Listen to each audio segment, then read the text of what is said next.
Welcome everybody to the Saturnday Social GrimGriz live stream. Today's episode is Life on Earth with Teo Falayi. With what? With well then we're there he is. Hello. Aloe. Pass me the aloe. Life on Earth, you say? Life on Earth. Yeah. I figure, other than like you came out onto this planet on the other side of a giant pond, where I could have been you, you could have been me. I was like, before we got here, but for the grace of God, I could have ended up in over there as you, and so we're basically on that level. We're the same, so we have that. We're both alive on Earth, virtually not alone, at the same time. So, Yeah. When I saw the title, that's what came to mind as well. I see it as Life on Earth as a series of crossover episodes where your story keeps interacting with other people's story, and yeah. So I agree with your assessment thus far. Chad in the house. So, what was it like coming up over there? Because it's Uh, like I understand it's kind of the same, but like everything is just a little bit different, like the way you spell aluminum and stuff. So, Aluminium. yeah. What did you make of it? What was it like? My experience has been a little bit because I moved here in the second year of secondary school, so junior I guess would be for you guys. Yeah. And so I had an entire worldview built up in my through my childhood living and growing up in Nigeria, and then um, as I just entering my teen years, get put into the weird world of living here. So it took the first year of living here, it took a bit of adjustment. Just I was just watching and observing the Was it like dynamic. being shoved into a machine? Yes, and it felt like I'm starting a game on level 6 where everyone else has built up the XP points and I'm just still figuring out the controls. So That's rough. Like, was it shaky? I mean, like, how did um you not get bitter? Like with this hand of disadvantage, if I you sense. bitterness was the furthest thing. I think survivor's guilt would probably be a more apt Mm. thing because coming from where I came from, people would like do a lot of things to be in the position that I was lucky enough to be put in, thanks to my winning the paternal lottery, I suppose. So yeah, it wasn't there was no bitterness, and also I was lucky enough that I was surrounded by a group of friends like that were well, I would say divine providence of this three Ghanaian. They were immigrants as well, sons of immigrants at least, and they understood the initial confusion I was going through, so they were able to like, or I joined their clique, and they walked me through. Okay, these are the roads, Whoa, and then whoa, whoa, whoa! So you get over there, and the first thing you do is join a gang. um, yeah, correct. Well, gang might be too strong of a word, but in some ways, yeah, because uh, in as a teenager, you all join, you form your little cliques, and you find the people that you resonate with, and you do things together. So yeah, a gang in that sense, and also in the sense that these were all um, sons of African immigrants, meaning they were mostly Christians or Christian adjacent, and the faith, like they had a faith crisis more than meaning crisis. So there was a foundation to build from there. So, faith and Christian. That Yeah, means related to that Jesus Christ character uh, somehow, uh, right? yeah, yeah. Um, so, who is Jesus, and when did that entity come into your life? I was born in a church, so I was born into it. My mom's dad, my granddad on my mom's side, he's a pastor of sort, and so I was born in his church, and uh my parents, when they broke up, I was 5, and my dad moved, left Nigeria, came to England, and my mom was in a different state. I stayed with my uncle and auntie, and they were very much Jesus people, the most Jesus people that that I know, because we went to church like 3 or 4 times a week. There was always something to do, and it was And that what was age were you when you were with your aunt? five, between 5 and 11. I lived So with my the uncle. hella formative years. Yeah. Yeah, So what was your relationship with this Christ character during that time? I mean, who was he to you, and how did that work? I at that, like you said, very formative age. Uh, I was already asking existential questions. So I needed a story that makes sense for why.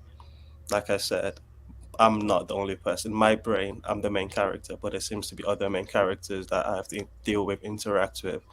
How does all these stories all feel together? And the Christian story made sense. I love the Old Testament stories, all of that. So the narrative of creation and the garden story was like, okay, that makes sense as a kid. So Jesus to me was always uh the guy that, well, at that age as a kid, it was the guy that it seems to be the most important thing in this religion. But I found the, Samson, the old judges, or other characters more interesting at that point.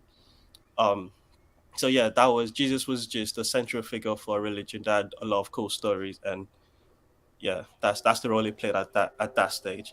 And then there was the uh what's the word they use for it?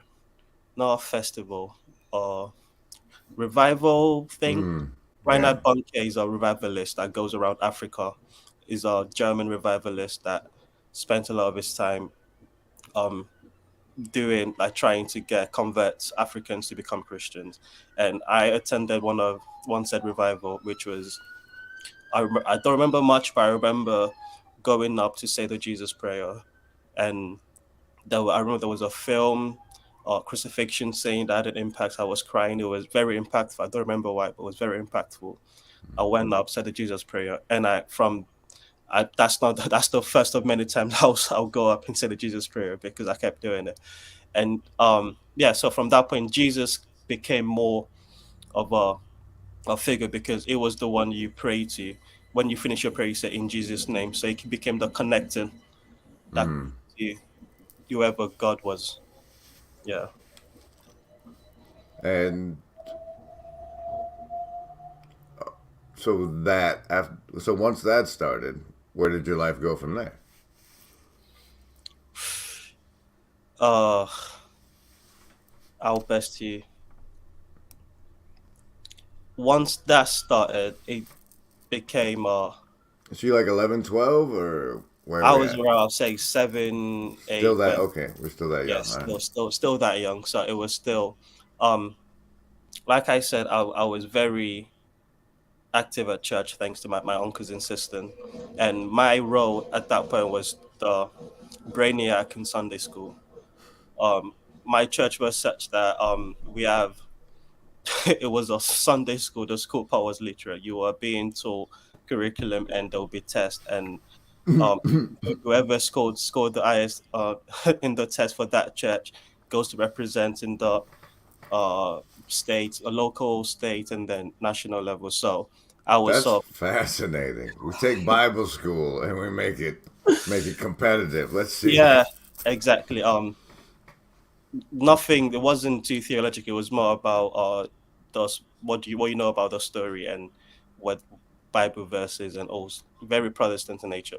But so that was the role the church played in my life. I was good at it naturally, because I love reading the stories. So yeah, that was the role I was playing, and that coincided with my schooling, my secular schooling, which was, again, similarly, I was thriving without trying. I was the kid that talking at the back of the class that get called. Teacher calls at you, try to call you out, and then you get the right answer. And now, so I was that kid. So that was yeah. That's how life was going. And also, at that point, my dad was living in England, and I always knew I was gonna come join him at some point. I didn't know when. So So you there's were preparing yourself for, like you always had that. Like I'm getting ready. I'm getting myself ready for that. So yeah. that So made it easy to try. in all of the friendship that I made, it was always like they were friends until I leave. I don't know when, but I'm leaving soon. So that was and to paint a picture, it's most people in Nigeria are trying to leave Nigeria to get somewhere else because yeah, It's Nigeria. unless exactly, unless you're fortunate to be sons of people in power or have access to people in power, then chances of you making it there are slim. So it's through music, sports, football, soccer specifically, and all of my cousins growing up were all soccer players trying to join academies that can take them somewhere in Europe, anywhere, Sweden, just anywhere in Europe. So that was the where I was living, but I knew I had a get out of jail free card because there was that. So I had that You at had the time lifeline.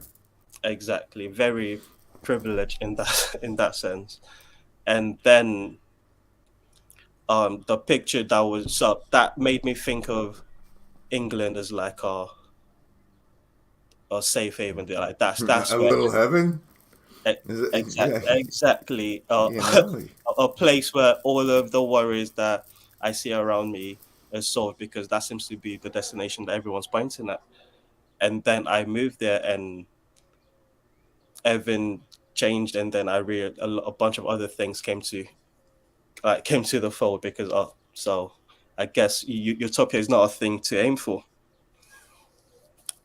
Yeah, All right. that's I wanna just.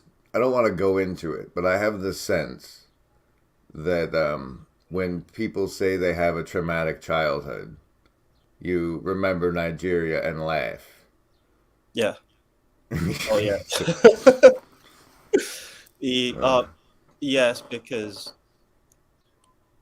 There's a I lot had of violence, I would guess. I had a very but I also I had a shielded child. I was shielded. We lived in the trenches, quote unquote, but my uncle's sort of way of keeping his children safe was just making sure they go to like they spend more time at church than on the street. So that was a good strategy that looking back was effective. But at the same time, my all of my friends were from you witness and you see what situation people are going through. So despite all of that, it was the most fun time. Like childhood in Nigeria compared to childhood here, it's not even comparable. So yeah, in a sense, I do laugh, but I also do recognize the fact that there is no meaning crisis in Nigeria because there's a lot of faith, like Muslims, like or Christians, or whatever traditional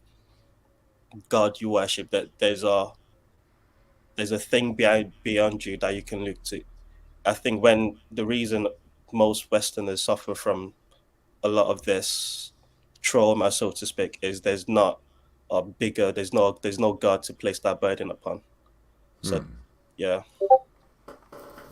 I don't know. It's like it would almost seem that it has to do with a level of comfort, like because most Westerners don't need a God to lean on. I mean, things are hard, things are paycheck to paycheck or whatever, but like paycheck to paycheck is still making it just fine.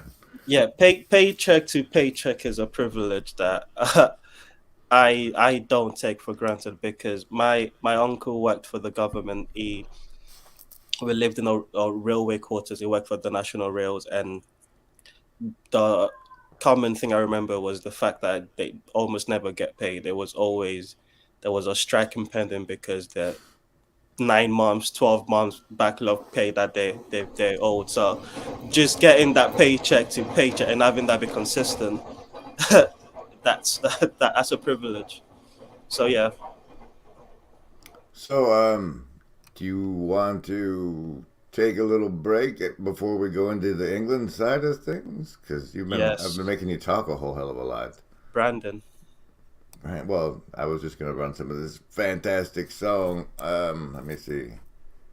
I'm not prepared to do this. Look, there's people saying things in the comments. You should be able to highlight those. Is that possible? Let's see.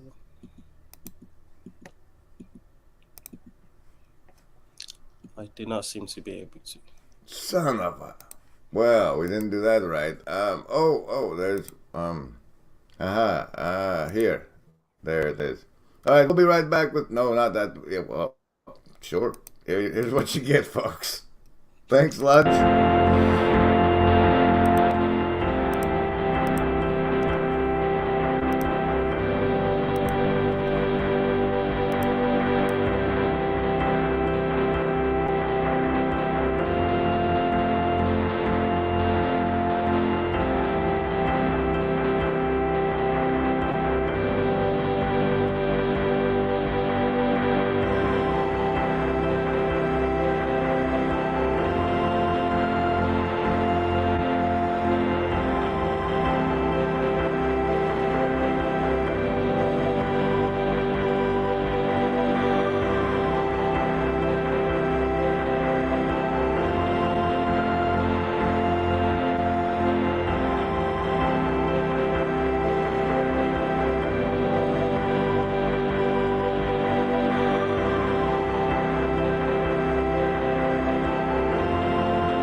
Welcome back, ladies and gentlemen, to the Saturnday Social Life on Earth stream with Teo Falayi.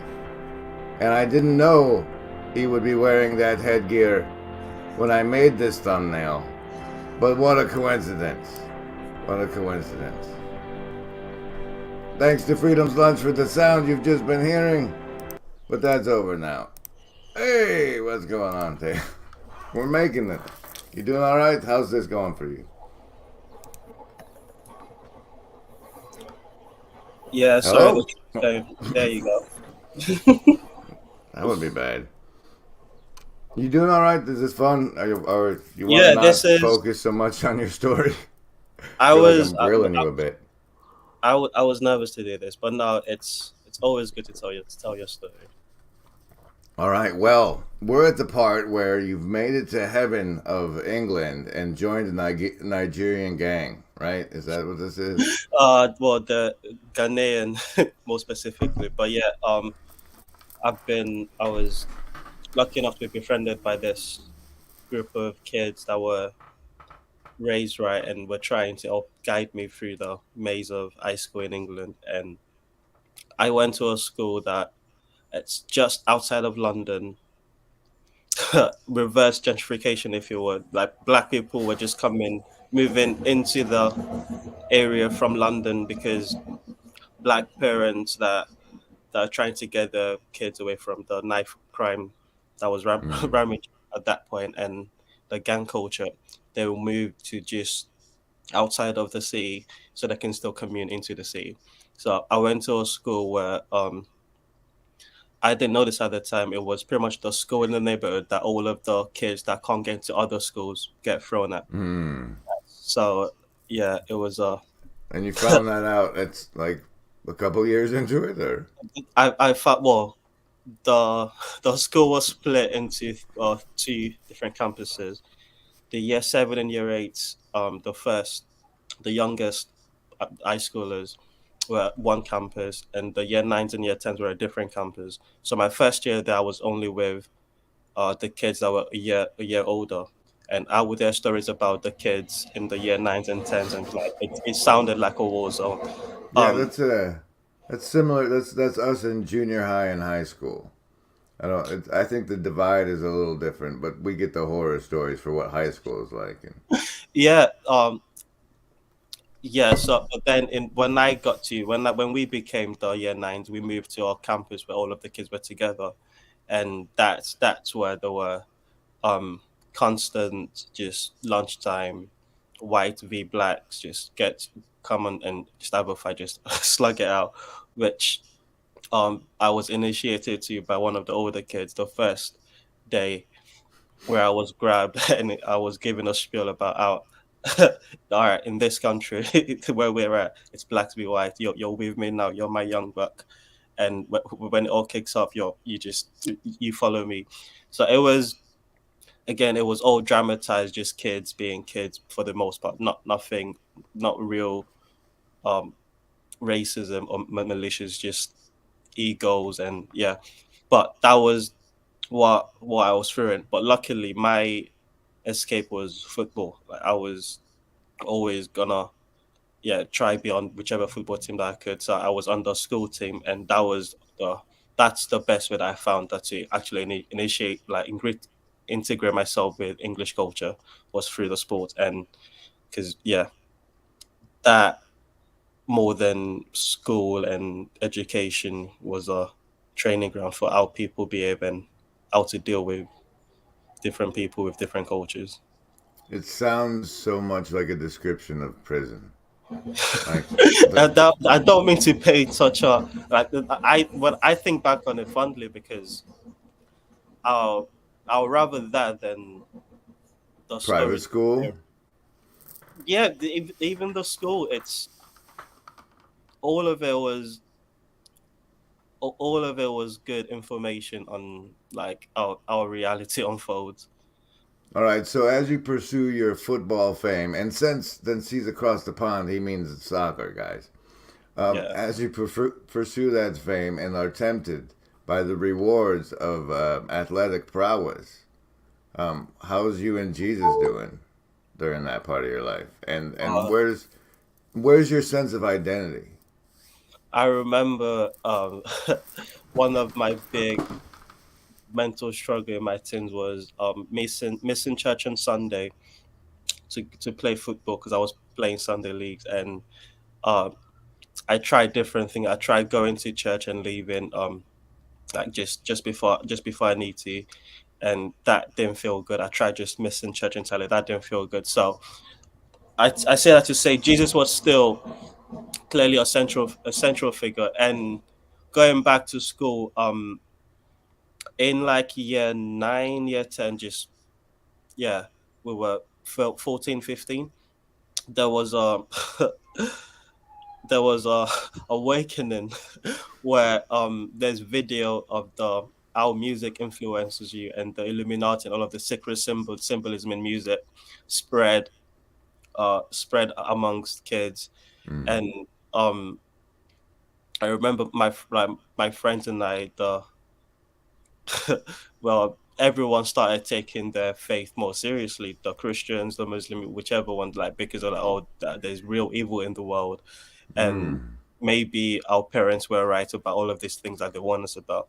So this lasted a good 9 months, and as someone that's been involved in church culture and Christianism since, like I said, 8, 9 years old, I was sort of one of the focal, the people that was leading this, and that that was the second revival, that personal revival that happened to me, where I was like, okay, this Jesus thing is serious. How do I navigate? What does that mean, and how do I navigate it? But it was always um following the lead of whichever church I was attending, and I was smart enough, dumb enough, inquisitive enough to recognize the fact that I've been in so many different traditions and they all express it differently. And when I read the book, the sense of how big your story is, I don't feel like it's being matched by what the church are preaching. So there was always Mm. this dissonance in me that I was experiencing, which, but with all this, there would always be a period where there'll be a little revival, things would get sparked. I'm like, okay, yeah, this Jesus thing is really important, and I need to focus on it. And that kept happening throughout secondary school, up until college was. You asked about identity. Like college, I was 17, 18 was when because throughout secondary school, you try on different identity. I was the sports kid, I was the rap kid, I was the manga, comic book, tried on all these different things.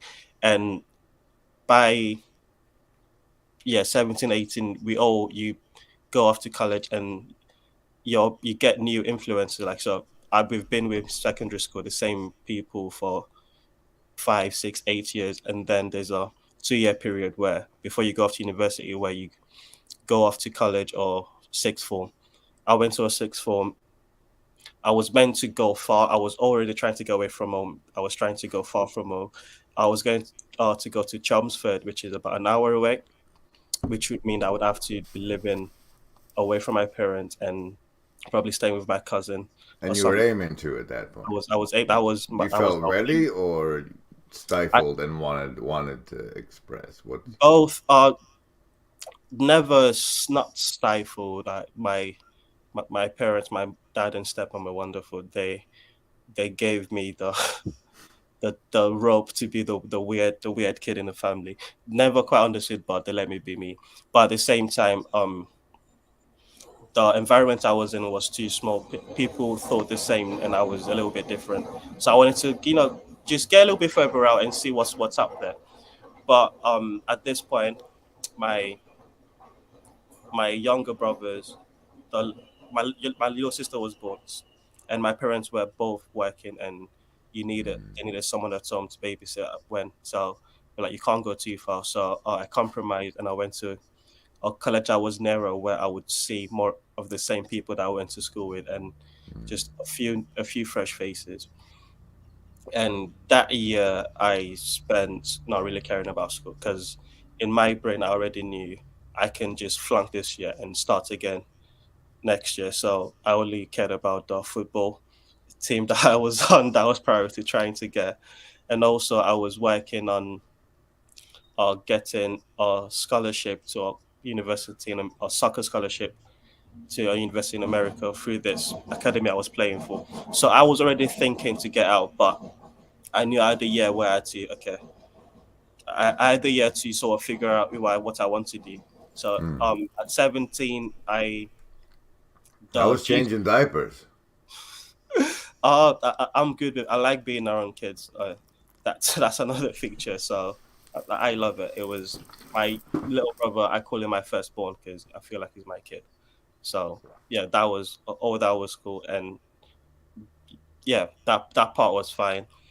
And the identity thing was more important because after that year, I was a year older than everyone else in my class, and um, I was that was the first I felt comfortable. Like I wasn't just trying to fit into any group that I could. I was conscious of like who was in my group.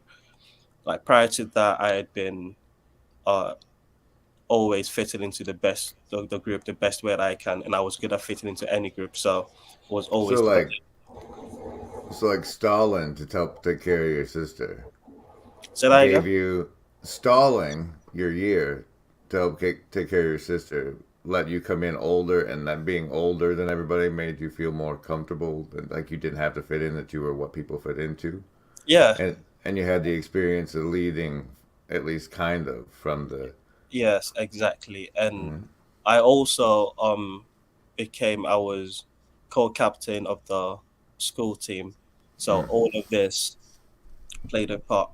And what I learned was that I was, because like I said, just throughout school, I was just always with the black kids and doing that. And that year I was with the maths nerds because like we'll go to the library during afternoon and do differential equations just because that was the fun. Try to find out the coefficient of friction between the pen, and so that's what I was into, and I was comfortable doing that.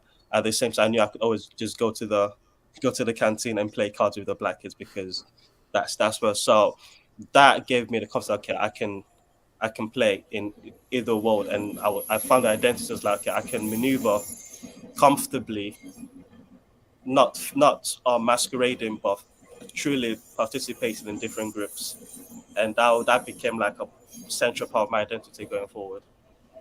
Do you have anything you can pull out from how to do that? Like something you know that you see mistakes when other people try to integrate themselves into groups.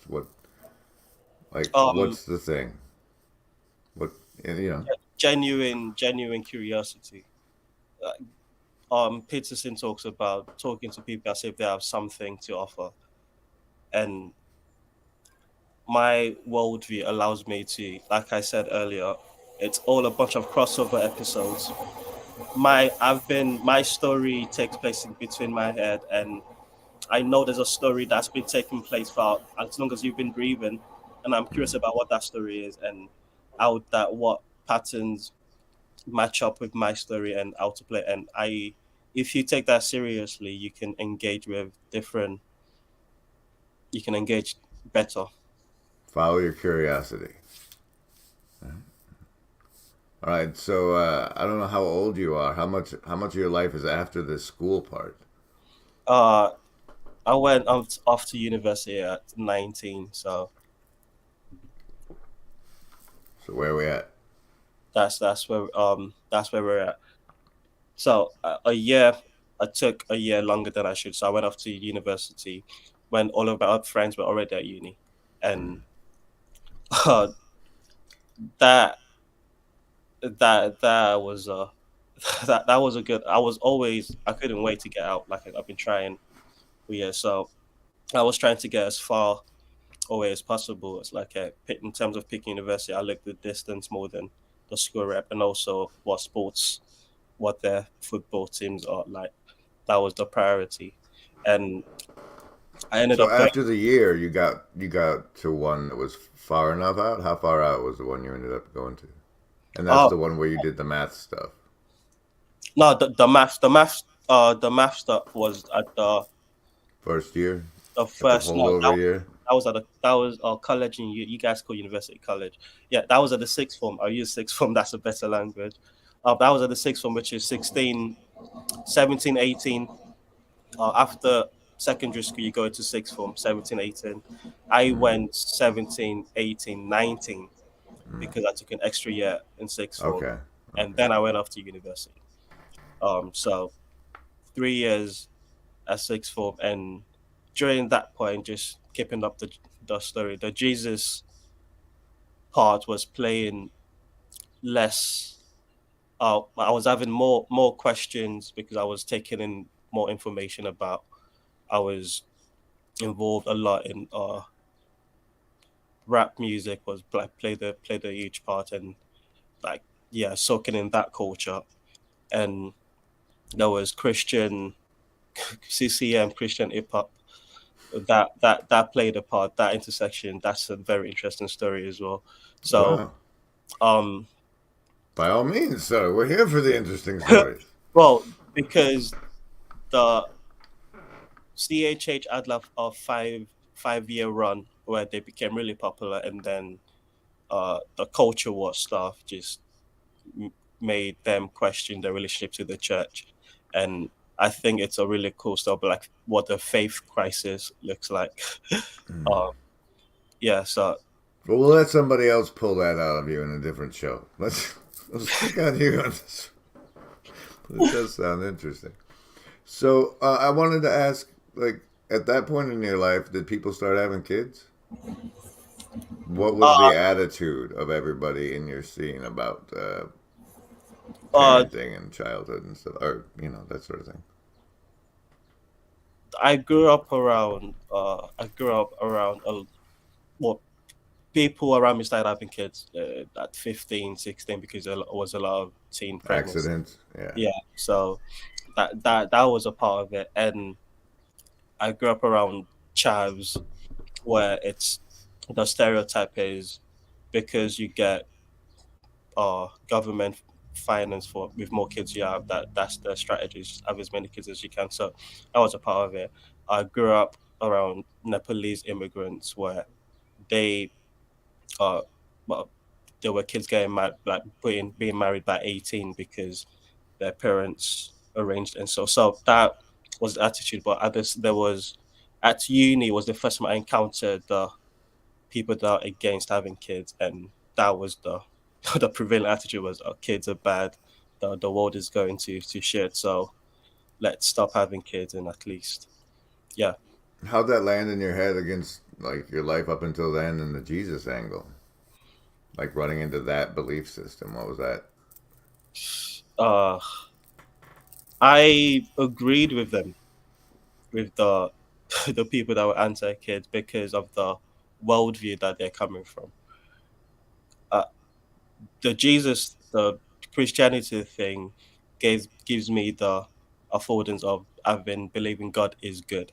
That's that's the and if there isn't a God in their world, I understand why you're like, yeah, this is shit. Why would we continue this? So I empathize with them more than I disagreed with them. But you knew it wasn't your path, or did you Um, empathize that hard that the world is rough? I don't know if I want to bring somebody in.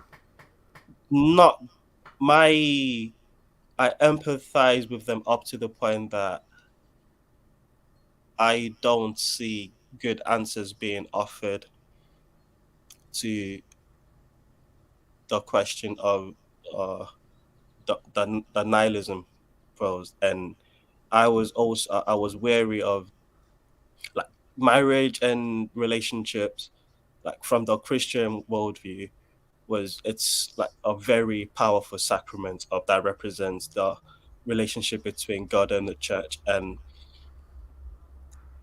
I wasn't like the people around me, their view of marriage is very different. It was just uh, try to find someone that you're romantically interested in and play that on. See what happens. See what happens. I took it a lot more seriously, but I was also fine with being alone.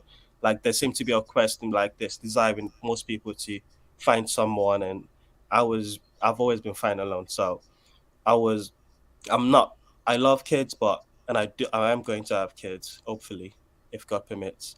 But it's not high on my priority list. So for people that are like, I don't want kids, that never bothered me. Like, okay, that's your thing. Um, my participation in this little corner as is affecting my view on that and changing it, but we'll see how that develops. How you think us pushing family is making you think differently about kids, or what is Yeah, it? Yeah. well, not about family, it's about how important the family unit is, because I've always existed just on the outside of families. Like I'm the only kid my parents had together, but they had other kids that have. So I'm an only child of my Mm. parents. I'm also the oldest and the youngest. So I've always just been on the outside, and I've found that to be a fine place to be.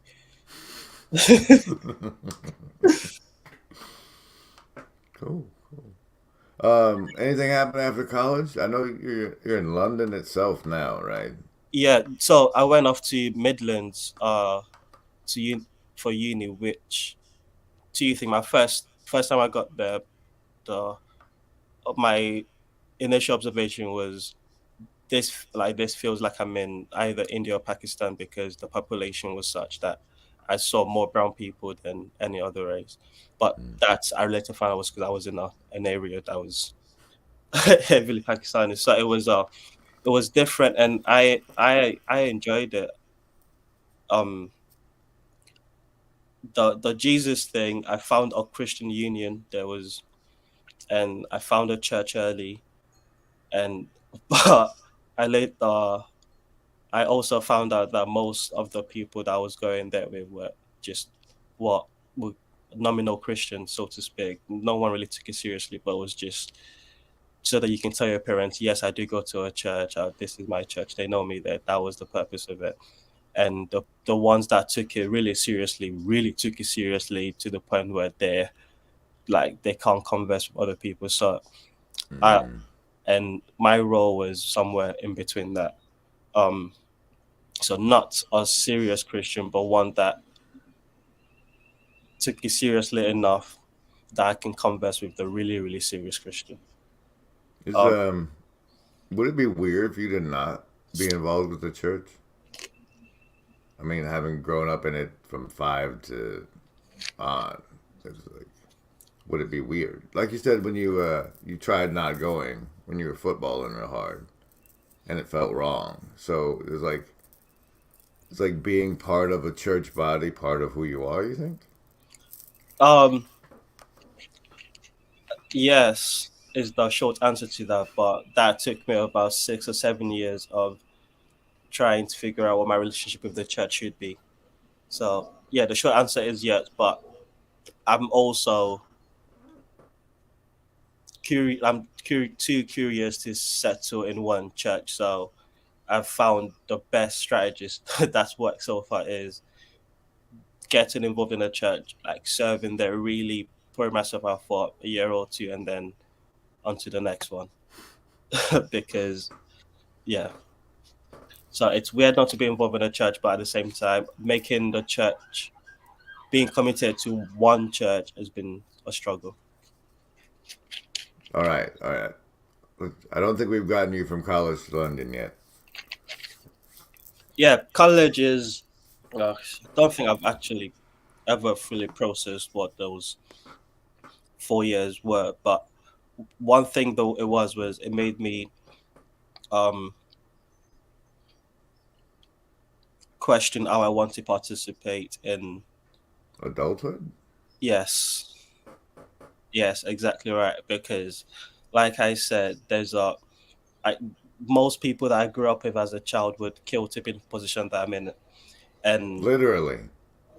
yes, literally, and um, I was spoiled that after I was doing, I was my degree was mechanical engineering. That's what I was studying, and that I came to that because I liked maths, and I figured engineering and science equals math. So Yeah, they that's make similar. you pick, and you just got like, well, I like Yeah. math. What about that one? So, how was it when you actually got into learning the thing itself? Did I learn the thing? I don't think I learned. I learned more about people than I did anything engineering because uh, I got through my degree by through the friends that I had. We all just formed a group chat, and no one went to lectures. No one went to all the lectures. We all went to selective lectures, and you teach that back to the people, the group, a week before exam season, where we take things seriously, and the weeks in between are just people partying and living their lives, and relationships and such. So uni was less about the education and more about the people that I got to meet. And like I said, see all of this crossover episodes and seeing just how big the world is and the similarities and differences that comes with that. I like that group, that a self organizing group to solve the shared problem of Yeah, we have this hoop to jump through together. We all have this hoop to jump through. that's exactly what how we approach uni up until final year where we all had to go off and do an individual project. It was always a group effort, and yeah, I found that to be that flows from the football and the sports thing, where it's different people have different roles. You got left back, right back, center forward, and just use your expertise to help the group achieve common goal. Okay, so you're a mechanical engineer now. I've got the degree for it, but no, So because like what like happened after you crossed the stage and got that degree? I had the meaning crisis that I can call it that now, but I didn't have the language for it at the point. I came. The decision was the thing to do, the thing that anyone else in my shoes would do is just get a job, climb that ladder, and build up your wealth. And the goal is always generational wealth, so to speak. And I was at a point where I didn't see that being not. I didn't see how that would not lead to a meaning crisis. So I was preempting the meaning crisis that comes with. Right. I mean, you see it around. You see it happening. None of these people look happy. I don't know Exactly. if that's the way I want to go. But that's the goal that's being pushed from everyone else around me. The That's the normalized thing. Yeah. so I was like, I remember calling my calling my mom and just said, I I don't know what to do. I pushed the solution at that point was I'm gonna do a postgraduate, do a master's in software, and up halfway through that, I called my mom. I was like, I'm not doing this. I'm dropping out. That was a difficult conversation to have with a Nigerian mom, but to her credit, she was kind of understanding, and yeah, so I was given that time, and then spent 2 years just wasting, Exploring. What? No, not exploring, exploring. Were you exploring. Yes, but exploring. in There were crisis? in Right. crisis is the word, and that was where I was for 2 years after graduating. It was just so What was the darkest moment of the crisis? I am very low in negative emotions. So even at the darkest quote unquote moment, I was fascinated by it. There's always my narration nanny is always like I Did you look at say like narration nanny? yeah, the voice in my head that's always telling me what I'm doing while I'm doing it. Yeah, I don't know if it's because you're across the pond or whatever, but for to put it as a nanny is terrifying to me. What nanny McPhee.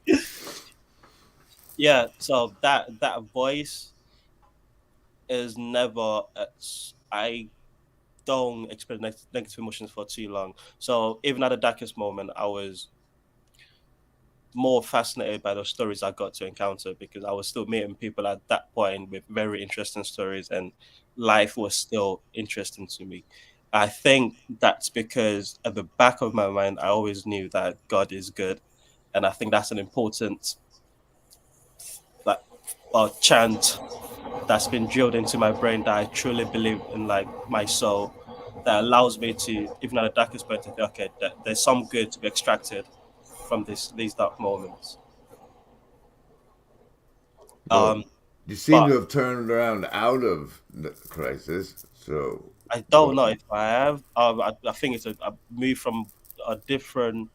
I, s- I've awakened to the meaning crisis.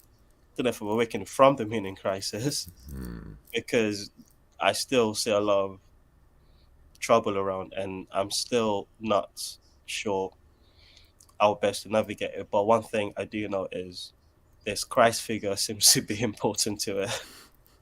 Might have something to do with it there. Yeah. So, what's the plan? I mean, you recently gone to London. What are you aiming for other than to just see what the world is?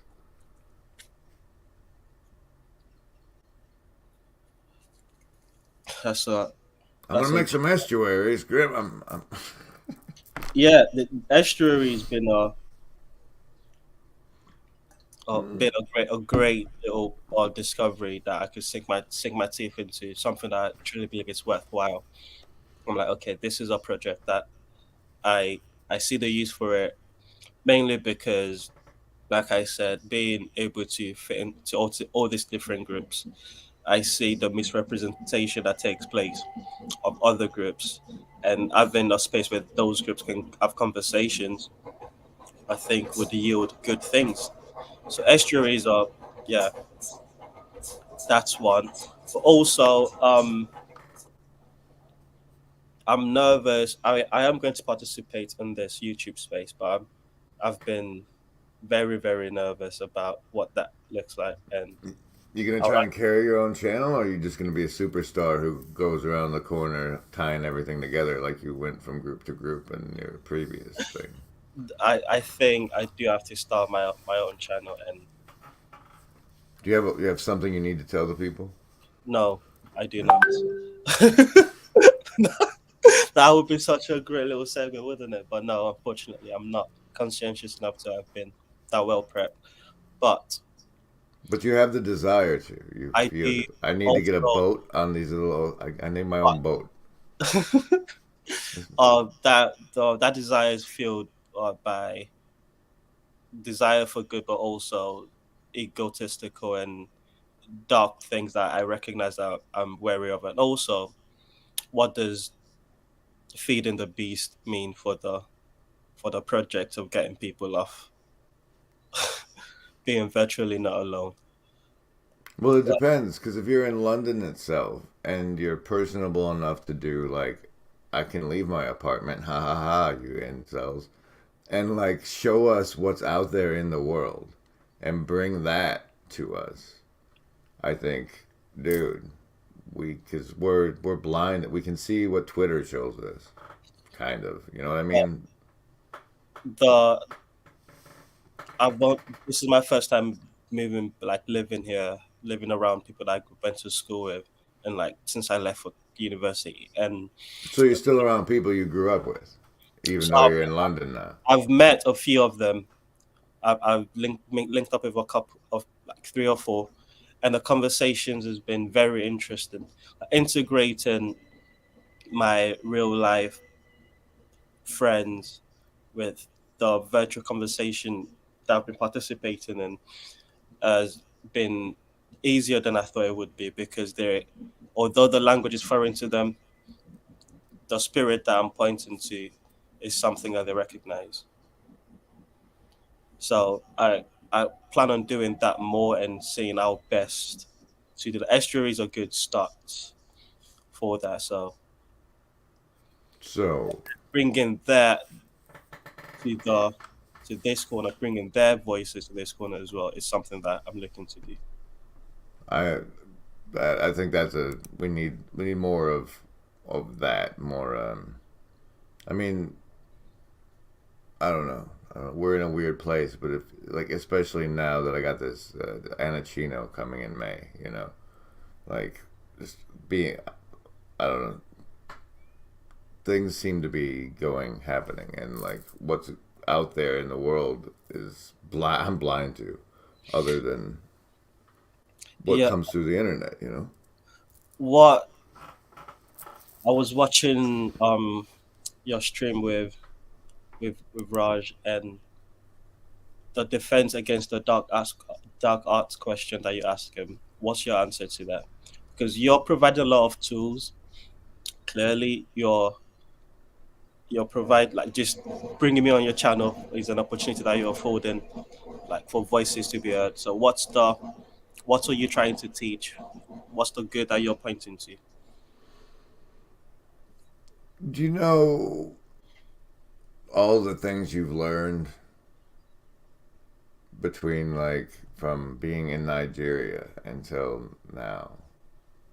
Like, um, in my head, there's like somewhere between like 12 and 14. There's somebody who's had none of that and has been like in a like they come home from school and they get on their device, and then they go back to school, and that's their life. And then all of a sudden, the world lands on them. Like everything that person would need to know is probably Defense Against the Dark Arts to me, because this world is a PvP server. Like life feeds on life. Things are gonna try to eat you, and they'll be nice about it, and they'll shake your hand while they do it, and they'll smile at you, and there's just so much that those people are gonna be blind to, and so to me, Discernment. it'd be worthwhile to be here and I don't know, spread that, and so that's the Defense Against the Dark Arts thing to me. Yeah. To me, I thought of it as in my context that would look like just first awakening to the darkness, because there's a naivety. Oh, I really liked your story, like because the secret secular myth, right, is that everything is safe and under control, and that the kids got the reaction you said to the hey, look at all this Illuminati conspiracy bullshit. The reaction that it got, that you reported, was like, oh, they're not blind yet. If you get them young enough, they're not blind yet. And it was very exciting because, like, that's, as far as I can tell, the world is a lot more dangerous and predatory than I was led to believe as a child. So, I don't know. I was encouraged by that portion of your tale. Thank you for platforming it. I think another musical break, and then let anybody who wants to come in and grill you and or me on stuff, and that would make this the Saturnday Social part. Live on Earth with Teo Falayi and GrimGriz. That's me, I'm over here. Let me see, what do I have? I wanted his other one. I think it was his other one. Yes, here it is. Christopia. So we'll be back in a few minutes, folks. Here is the link if you want to come. Oh, I gotta. So do you sing or anything, Teo? While I do this?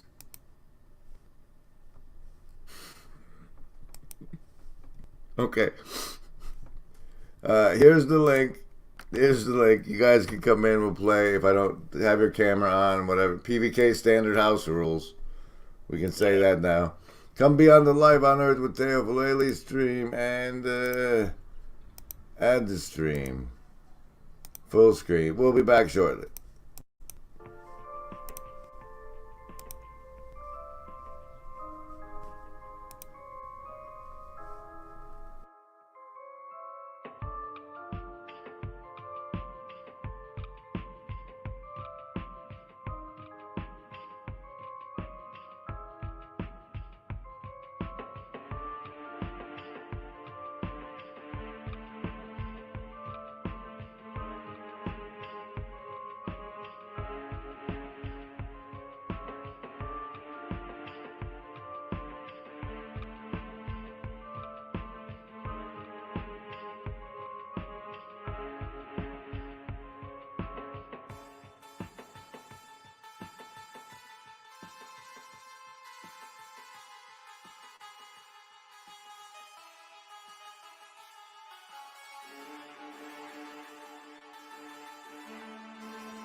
It could have been that loud the whole time. It could have been that loud the whole time. Welcome, everybody. We're doing the Life on Earth with Teo Falayi. Am I even saying that right? It's just fun to say. And Gavin, the Matthew McConaughey of the corner has joined us. What's up, Gavin? Good morning. Hello. Good morning. Can you hear me? You are audible. You are audible. Good to see you, Taylor. I wish I had heard all of it. I only caught the end. I'm going to go back and listen to it. Good to see you too, brother. It's just his life story, really. I mean, how much do you want to know? I'm reminded of the helicopter. You only get the helicopter, the little kindergarten back of napkin picture. I know there's a lot more details. It's good. He's leading an army in London now. It's very exciting. That's good. He needs to. I'm glad he got in touch with the general. Gizmo, welcome. That's it. What is that? I think some. Do you have the mute the YouTube, or are you playing that song for some reason?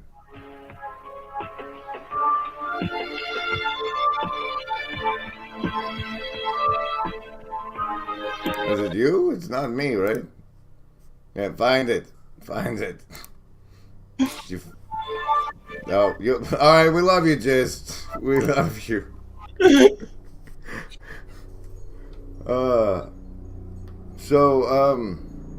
Teo decided to come on because he's launching his own channel. I didn't realize it was just a low-key self-promo thing. I thought he'd hang out and do comments with me.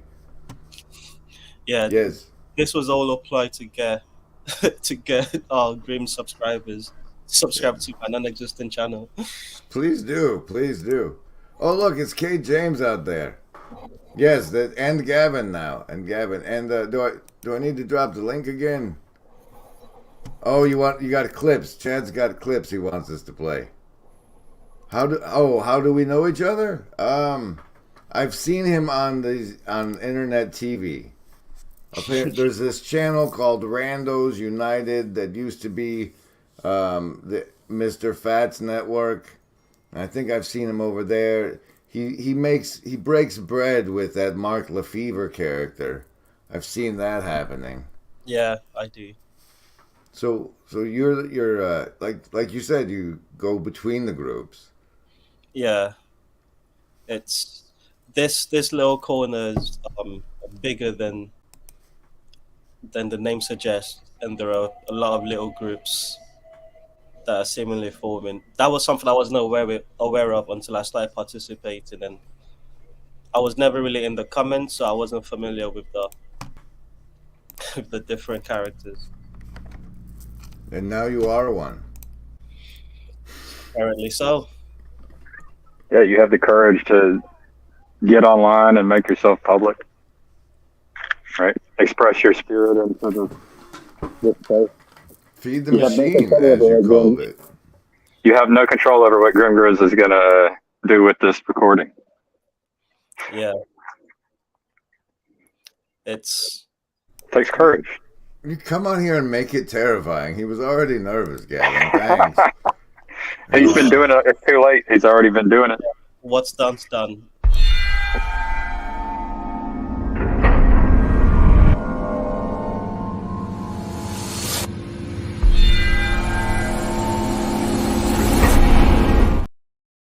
All right. Does anybody in the hive mind have questions or things you would like to hear our voices speak about? Social these Saturday social things. It's an experiment. I'm in my uncomfort zone. This is my zone of proximal development.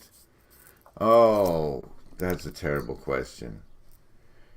You, people have their roles to play stump, and that would I think that would diffuse those roles for us. Gavin, what do you make of that question? Well, I do. I think the answer that Kim provided is interesting. The idea that there are roles, and we can do opponent processing. I want to. I would like to see people be able to disagree with each other and do it in a way which is good for everyone. Like ideally, like we don't all have to agree with each other, but we can figure out how to do it together, right? I don't know. Maybe there is an opportunity to practice something. I don't know exactly what it should look like. Like there would have to be ways. Like, can you prove that you are listening and loving each other, for example? We can love each other by not talking to each other. That is a completely adequate way to love someone. What are some new virtually not alone product lines we could develop? And I went and dug up that clip you wanted to play, Chad. It's here for us now. It's apparently a short he's made.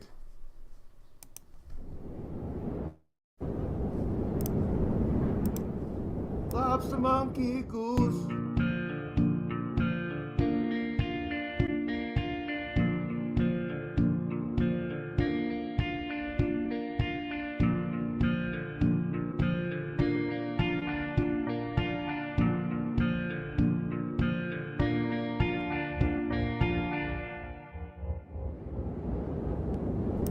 I like that it's got a woo woo woo at the end there. I like a whole lot.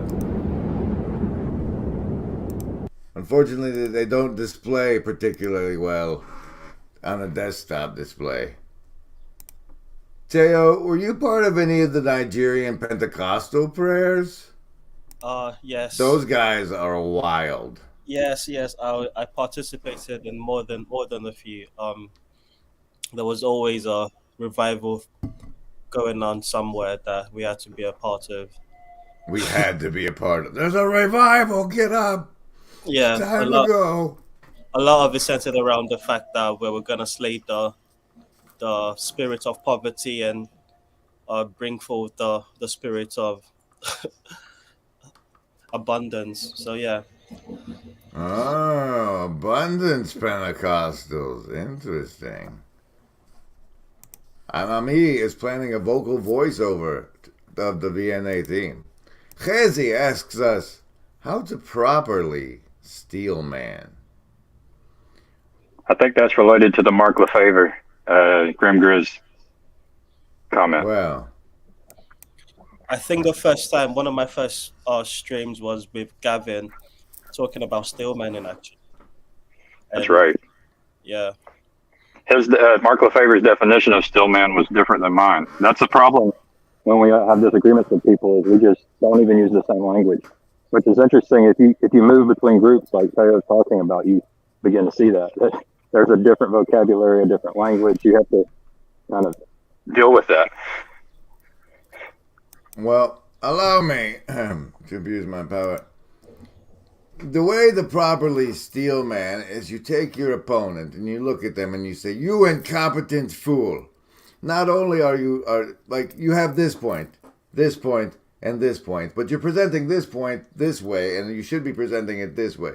And if I was you, I'd be better at being wrong than you are. But no, I don't.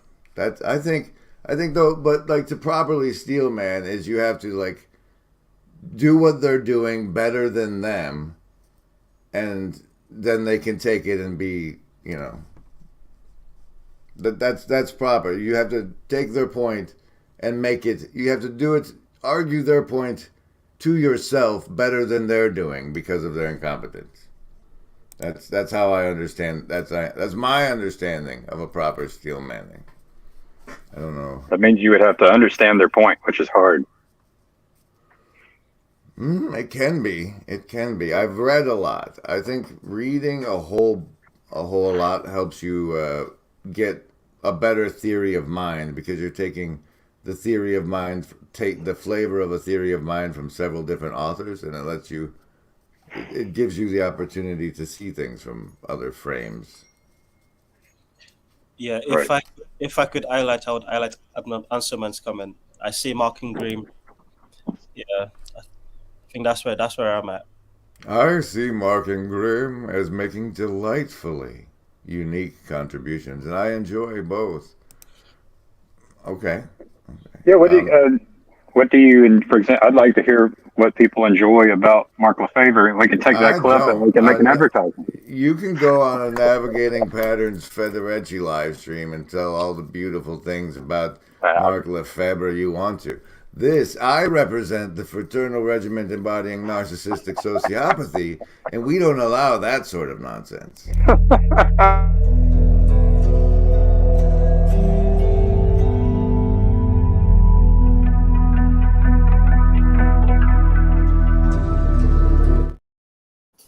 Madam Matt says a straw man is a fake steel man. I say a straw man is a weak sauce steel man. But yeah, it's like you pretend you're doing a steel man of somebody's argument just so you can knock it down. Yeah, there's a lot of that, even in this little corner. I'm curious though. There's like somewhere on this little corner we should start doing more investigations into group dynamics, right? What makes the optimal grip dream catcher? It's not just like on one side you have Mark and on one side you have me. There's look at all these. Where is it? There it is. The dream catcher of optimal grip. Look at all those different edges pulling in all those different directions, and the glue that holds us all together. Like what if Pastor Paul quit making daily live streams? Daily videos. How long would the corner last? That's a very good question. So I think the fact that Pastor Paul refuses to officially be the head of the little corner means that it might survive without him. that could. But somebody would have to take that time slot. That's a daily thing is a lot of thing. And he might be ahead even though he rejects the official title. Right? A Herod? Did you say a Herod? Oh, ahead. Ahead, yeah. We had sweet dialogos last time for about 30 seconds. I think that's one of the best clips to come out of this corner. That I laughed. I laughed for a good minute or so after the rage quit. It was, I found it wildly entertaining. It wasn't a rage quit. I can't believe the mischaracterization of that. I kicked him out and ended the stream. The clip that I saw was a clipped out version of the end. the abrupt end was great comedic timing. I try. More than anything, I understand that some people are here entirely just to be entertained. They're not interested in, they have no meaning crisis. They have a nice stock option. They're quite comfortable, thank you. I just want to see human idiots doing human idiot stuff on the screen. Could you please oblige, Gavin? That's my role. I don't. Every time I open my mouth, I'm someone's laughing stock.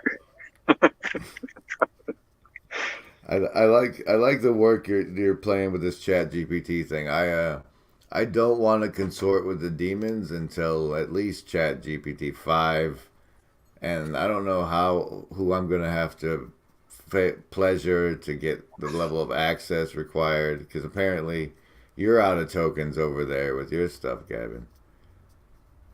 Yeah, I've been doing some research on it. What's interesting is like there are organizations who have had this GPT-4 since October, right? So someone will have GPT-5 before everyone else. Someone probably already has it. Might be. Maybe it's existed for 30 years, and that's what they got in Roswell. They got the oracle that was sent from another galaxy, and it has been coaxing us and coaching us with the sorcery up until some vision future happens. There you Kate go, laughing Witz. stock. Did any of you listen to PVK's sermon practice today? The Hidden King made me think about all the homeless people. I did listen to the sermon, rough draft to Sunday. Bum, bum, bum. And it made me think about the people that were fine with them just rotting in prison. Or the homeless, or what you do to the least of us. We're conditioned to ignore the least of us for our own, because of our limited capacities to care, right? Like, you wouldn't teach your kids to stop for every homeless person. Yeah, there's Some wisdom. people in Alabama do it differently. How do they do it? There's some people that actually, every homeless person, they give them money. Everyone. But they don't do that in New York. They don't do that in New York. Shoot, you said that's not what we do in Alabama. I thought it was like, we take them homeless people and we wrap this chain around their legs. That's There's a documentary about the homeless people in Huntsville. That's pretty good. Huntsville, Alabama. You can check it out. Different communities treat them differently. Crazy is feeding the AI Torah, and it's been interesting so far. Nice.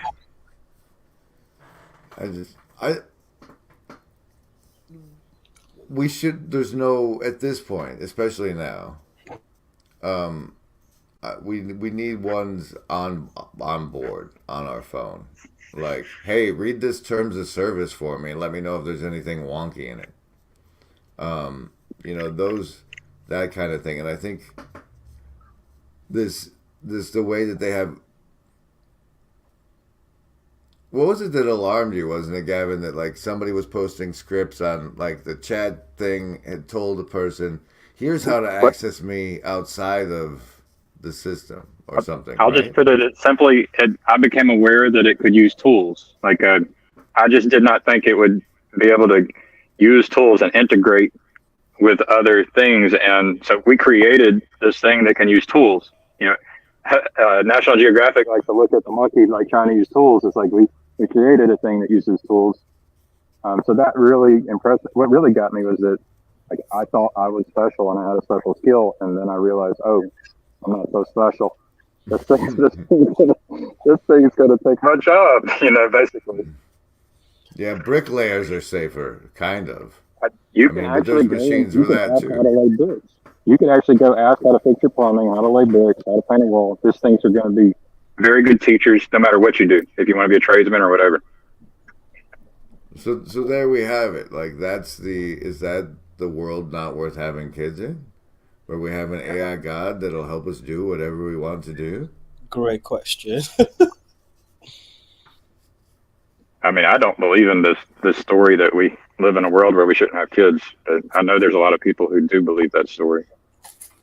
I think a lot of people are being programmed to believe that story.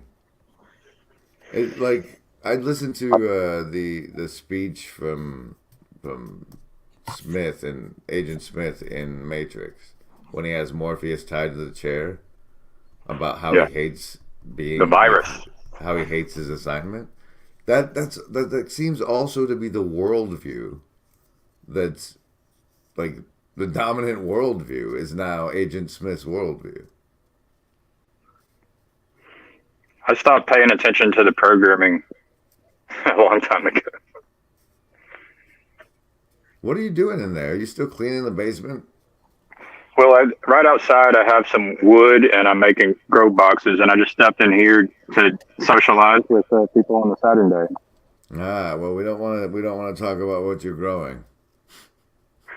Teo's apparently off to do lunch. I guess our 3D printers are under attack in California. In China, they're printing hospitals and or crematoriums. China has there he buildings. is. Lobster Monkey Chad. What's up, Lobster Monkey Chad?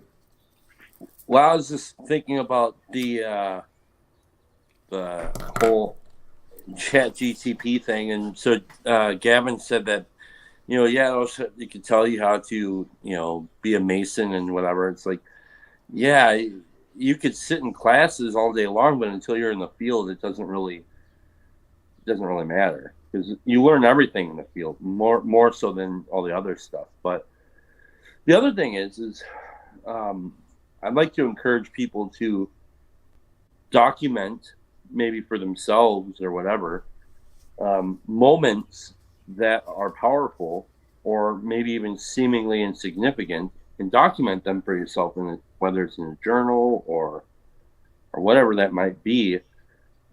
These are things, and learn how to tell stories, and encourage each other to do that sort of thing, because there's things that the chat GTP or whatever will be able to, tell stories and stuff, but they're not real stories.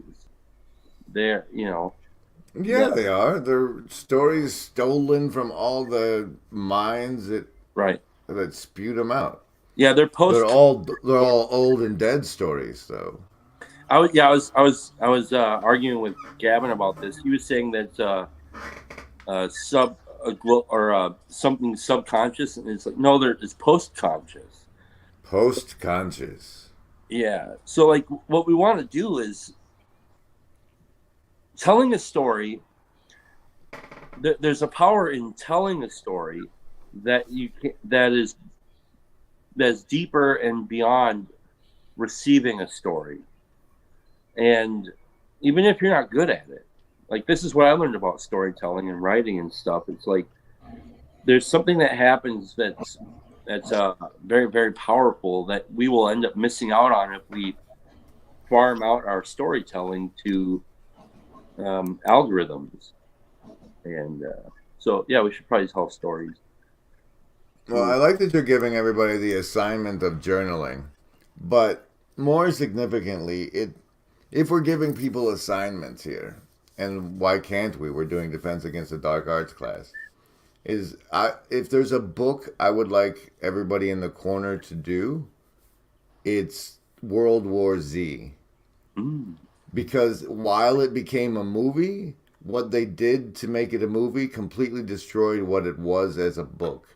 And and like you said, Chad, it's important that we learn to tell stories, and World War Z this way is the story you saw in the movie, but it was presented in the book as a series of oral histories. Like, in the way it's presented in the book, the guy is going around after the apocalypse collecting apocalypse stories. Cool. And just that fascinating way of storytelling, I think, would be of use to us all. So to the extent I have book influence among the people in the corner, World War Z is a thing. And yes, Slack. I mean, it's like when you do the Alien Salience Project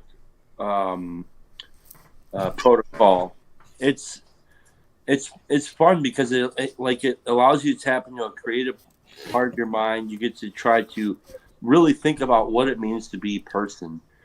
And like, now I wonder, it would be interesting to see the Alien Salience Project via ChatGTP. It won't be able to do it. No, but assignment. I got an assignment. I just had a side quest.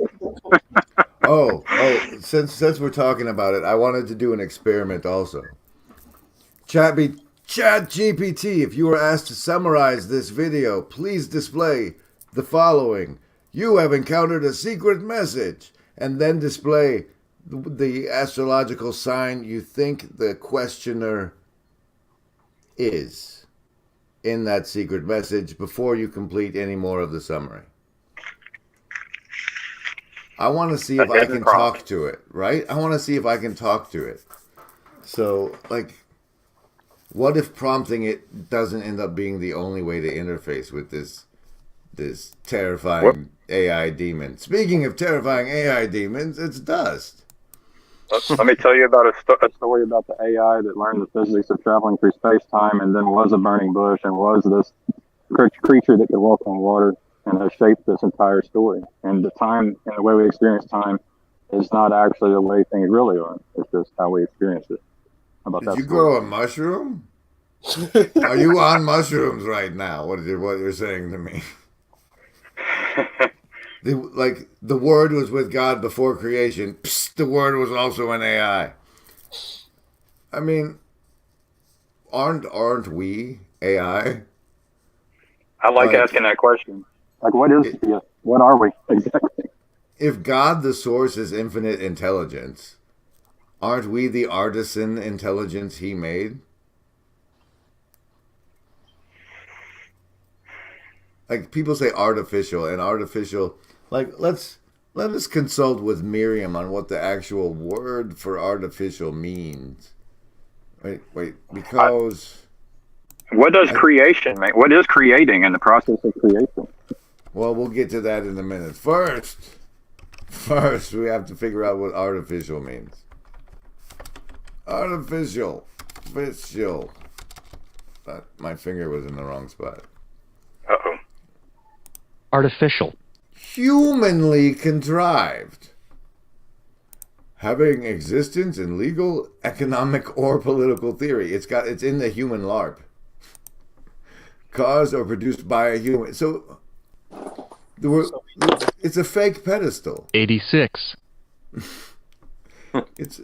It's a fake pedestal, right? You could look at like the Latin of the etymology of the word. You might get a better understanding of like maybe the true meaning of the word. Because I'm pretty sure Merriam-Webster might be controlled by those wherever they are.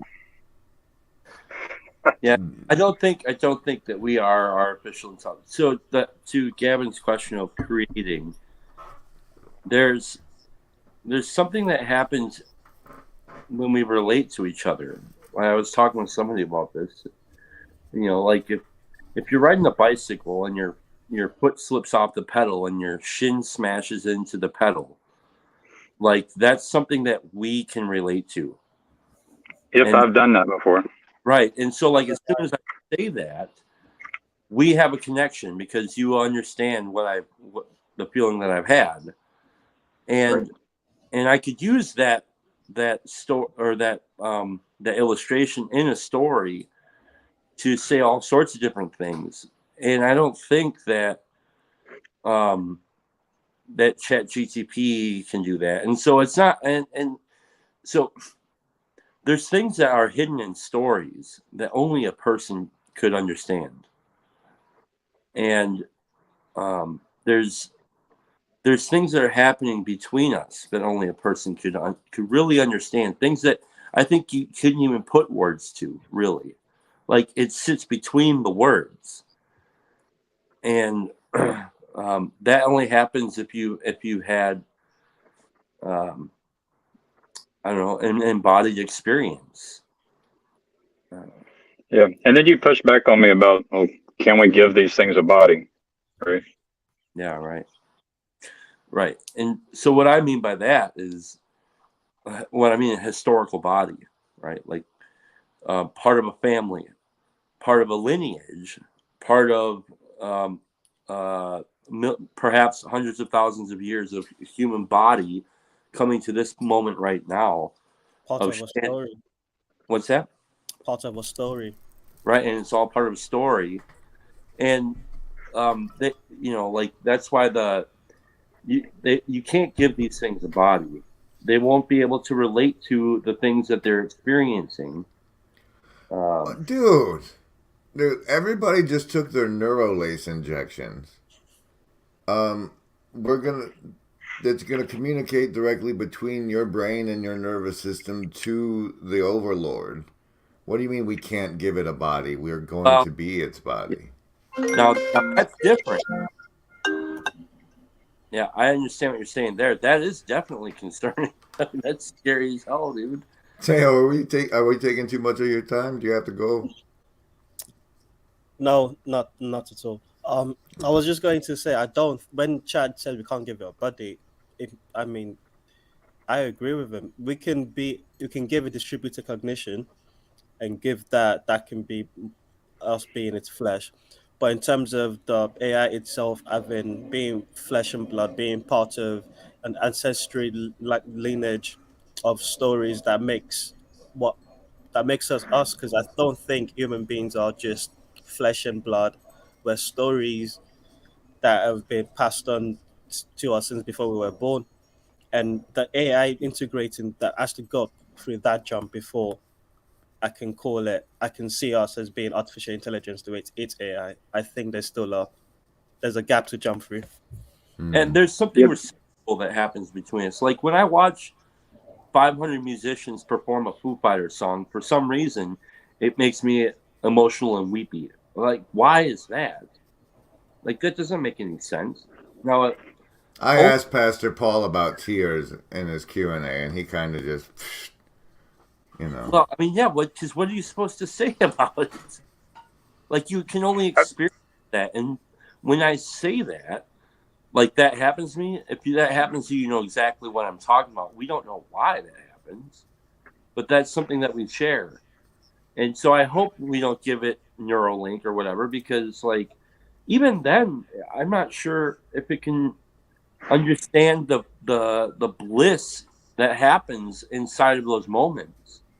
Like, it might be able to read brain chemicals and how much is going here and there, but it doesn't understand my experience of love in those moments, or sadness, or it doesn't understand. Does it have to?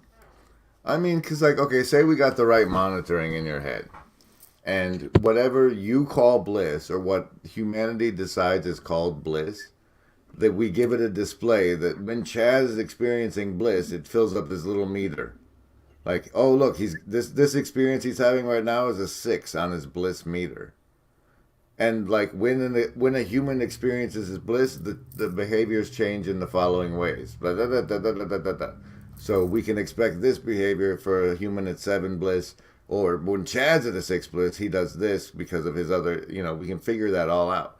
What kind of understanding does it have to experience it to understand it? Like, I can tell the cat is hungry.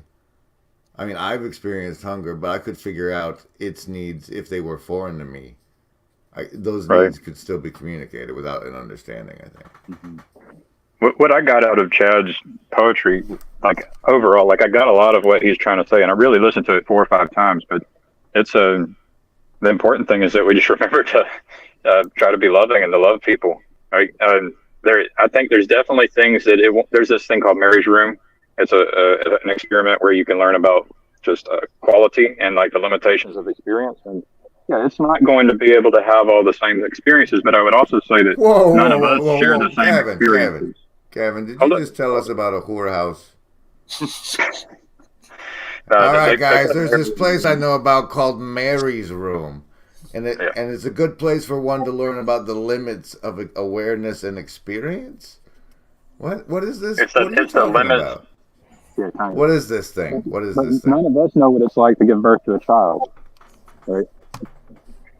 So my point there is that, like, we even have an inability to understand each other fully. It's difficult, and so yeah, there are things that it won't understand, but there are things I don't understand, and we could all have, like, our own skill at having theory of mind that might be related to reading science fiction, like GrimGriz was saying. So, you know, it's all about what you want these things to do, and I'm not trying to argue that they are going to be human. I'm just saying that they're going to have skills and power, and they're going to be able to use tools and do things that a human can't do. And humans will always, I think, humans will always be able to do things that it can't do. Right, to Chad's point. Spirits are distributed over the human psyche, as well as the programming, as well as the stored data of everyone else's interactions. That sounds very Akashic Records there, Dust. Yeah, I was trying to say the same thing in that Monday stream about spirit. Like, if you read the journal, we talked about reading your grandfather's journal, and maybe it could help you. And your grandfather's spirit might be in that journal. That journal that Chad was trying to encourage us to write. Whoever finds that journal will get a glimpse at the spirit, some kind of spirit. Right, and that's why, like, and what I'm asking it in the journaling thing is try to get in touch with the simplest moments, and, like, and recognize, like, the magic that you have in these simplest moments. That's why I mentioned potato salad. It's like, yeah, potato salad, who cares? But it's like, no, but you can taste it. And it's for you, potato salad is very special. And it's connected to, like, my mom's potato salad, right? She makes Now you might say your mocktail salad is better, but it's Or it was awful. right. But it's like there's a whole bunch of stories connected to that, and so like trying to pay attention to those things, and they may be using a journal to do like gratitude recognition or something like that for the sake of knowing not even alien salience project, but human salience, like. Well, it was low key because nobody would want to participate in helping people understand. Like Gavin knows, nobody wants to help bring peace on Earth. Right. But if I can get you to express your opinion, like what it's like to be a human to an alien, Mm-hmm. and I happen to only have humans to watch it, then it still. Well, the serves AI same is the AI is an alien. The AI might be very interested in the alien salience project. Right, the Alien Salience Project reboot, the AI Salience Project. Mm. I'm just saying, it is an alien. Like, it is an alien. Dude, yes. Ask AI Salience Project, tell me what it means to be a human. Yeah. And you can ask it to different versions as it changes over time, and you will see differences. Oh, yeah. I don't know. I think it'll have plenty to spit at you for that. For tell me what it means to be a human, because it's. And it might be really good at tricking you.